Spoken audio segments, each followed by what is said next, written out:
Alright guys, welcome back into the channel. Let's do the FR Challenge Championship in the GT League. You know what, I think I'm gonna drive one of the new cars that they added on this patch, the Corvette C3. I'm not a big fan of this type of cars, but I want to try it out and see how it feels in this game.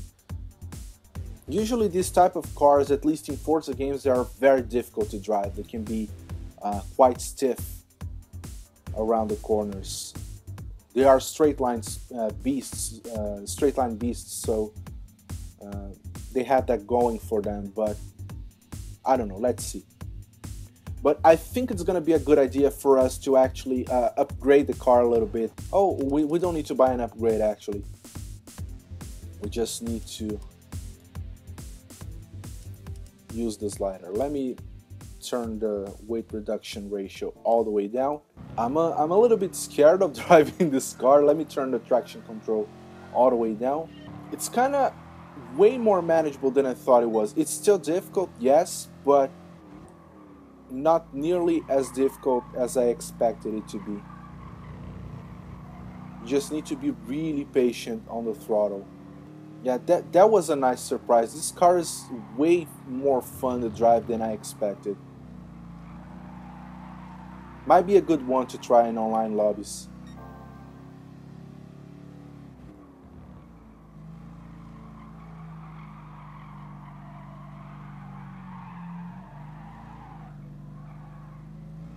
It wants to slide out just a little bit too much though, so you need to keep an eye out on your traction just to get a feel for when the car actually wants to oversteer. And that was I took that one really nicely.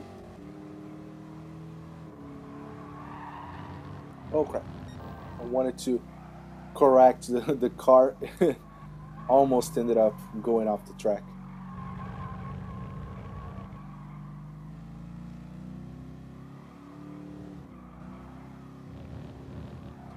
Yeah, I didn't want to cut that, and I figured that if that was sports mode I would have gotten a penalty. Oh.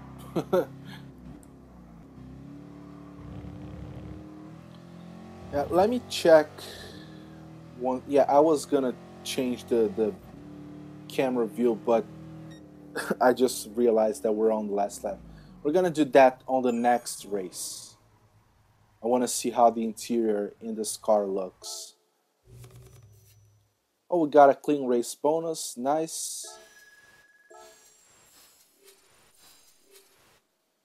Moving on to the second race of the video, Dragon Trail Seaside, the reverse layout. Man, I'm getting a lot of reverse layouts.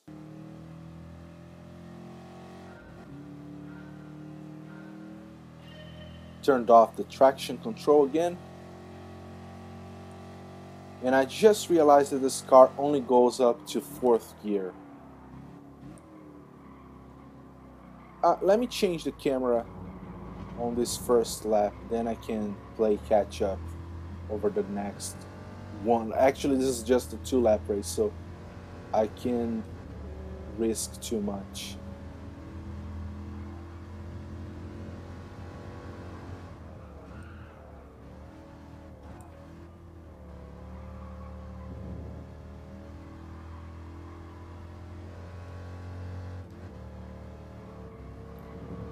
Oh no, I just remembered that I'm actually a little bit familiar with this reverse layout of this track because I played it. I've actually raced a lot this layout in online lobbies, actually in the sports mode. So I know most of the braking points. I hope that they work in this car. Oh crap.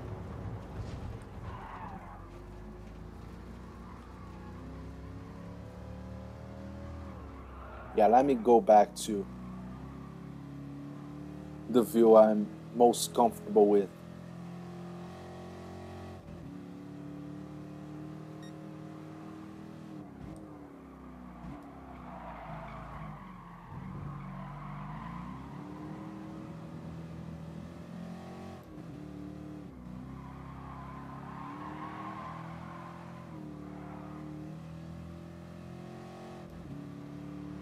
Oh,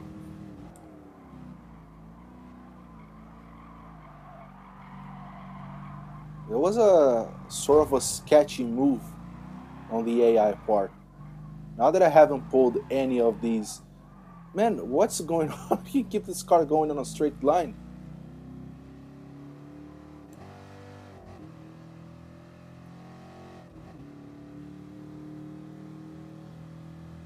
There is what looks like a Toyota behind us, pink one.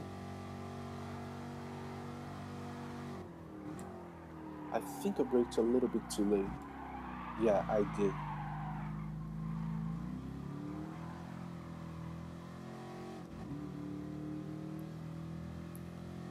This next section is usually a really tense one when you're racing online. That's where most of the pileups happen. Because some people brake way too much, some people brake way too little, and that's when accidents happen. Oh crap. Oh no, I'm gonna get stuck. I just talked about people braking way too much or braking way too little, and I just gave a live example of exactly what I was talking about. Let me brake just a little bit so I don't go off the track. Yeah, being smooth in this game goes a long way. It actually pays off really quickly.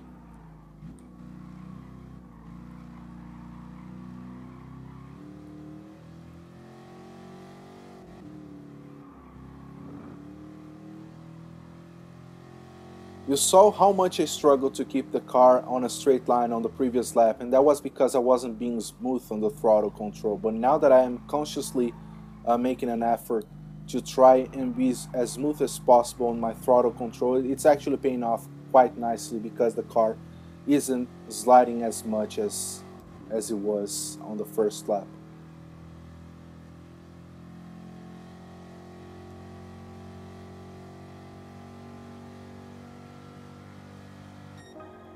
Nice.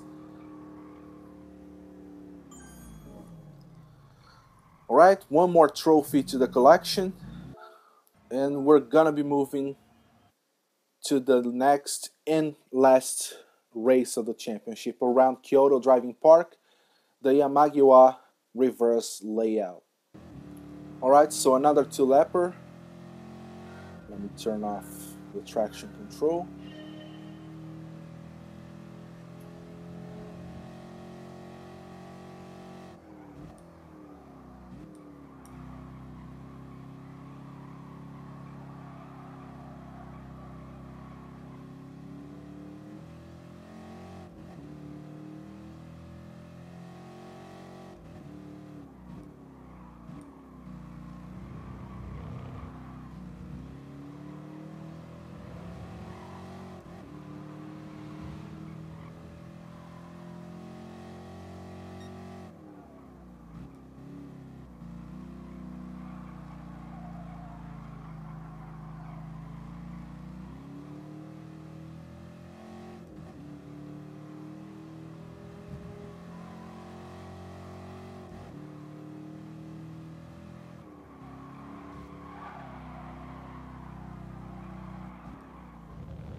Oh crap.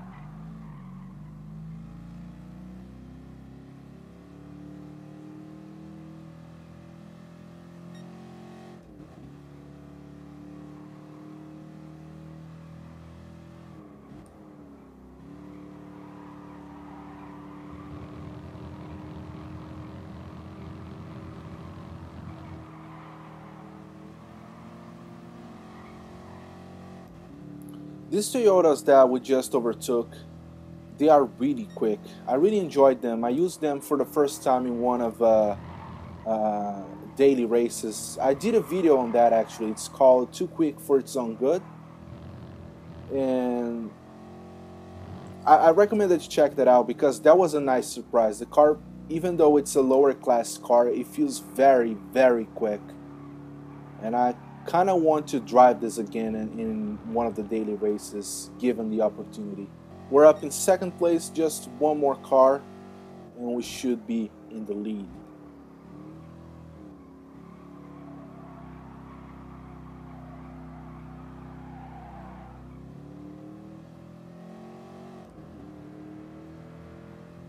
There's a GT86. See this car a lot here in Japan as well. It's quite popular among young people, and it's quite inexpensive too. You can get one of these for just about as much as a regular comfort car. Like, I don't know what type of car is considered to be a city car in the US or Europe, but one of the cheapest ones. Oh crap, again in the same spot. I think converting from Japanese yen to US dollar, the Toyota GT86 here in Japan goes for about, the starting price at least, goes for about $18,000. Yeah, we're not as, the gap between us and the second place is not as big as I thought it would, because this is a fairly high speed track and this car has a straight line speed. I guess we're losing quite a lot of time around the corners.